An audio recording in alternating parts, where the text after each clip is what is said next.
Greater Hyderabad సిటీకి తూర్పున ఉన్న పోచారం, గట్కేసర్ ప్రాంతాల్లో రియల్ ఎస్టేట్ జోరు కనిపిస్తోంది. ఆయా ప్రాంతాల్లో భూములు, ఇండ్లు కొనేవారి సంఖ్య రోజురోజుకి పెరుగుతోంది. హెచ్ఎండిఏ మాస్టర్ ప్లాన్లో భాగంగా ఇక్కడ 100 అడుగుల రోడ్లు కూడా వేసే ప్రపోజల్స్ ఉండటంతో భారీగా వెంచర్లు వస్తున్నాయి. ముఖ్యంగా వరంగల్ నేషనల్ హైవేకి ఆనుకొని పలు ప్రాజెక్టులు ఏర్పాటు అవుతున్నాయి. ఇప్పటి వరకు హైటెక్ సిటీ, గచ్చిబౌలి, నానక్రామగూడ ప్రాంతాలే కేంద్రంగా ఐటీ కారిడార్లు ఏర్పాటు చేశారు. కాంగ్రెస్ సర్కార్ ఏర్పడిన తర్వాత సీఎం రేవంత్ రెడ్డి అభివృద్ధి ఒకే ప్రాంతానికి పరిమితం కాకుండా అన్ని ప్రాంతాలకు విస్తరిస్తామని ప్రకటించారు. దీంతో కొన్ని కీలక ప్రాజెక్టులను గట్కేసర్, పోచారం ప్రాంతాల్లో ఏర్పాటు చేయబోతున్నారు. ఇందులో భాగంగా ఐటీ కంపెనీలను పెద్ద ఎత్తున తీసుకురాబోతున్నట్లుగా ప్రచారం జరుగుతోంది.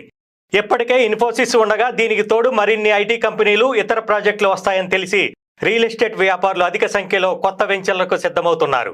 గట్కేసర్లో ఇప్పటికే చదరపు గజానికి 40,000 పలుకుతోంది. గట్కేసర్, పోచారం ప్రాంతాలు ఓఆర్ఆర్ ప్రాజెక్టు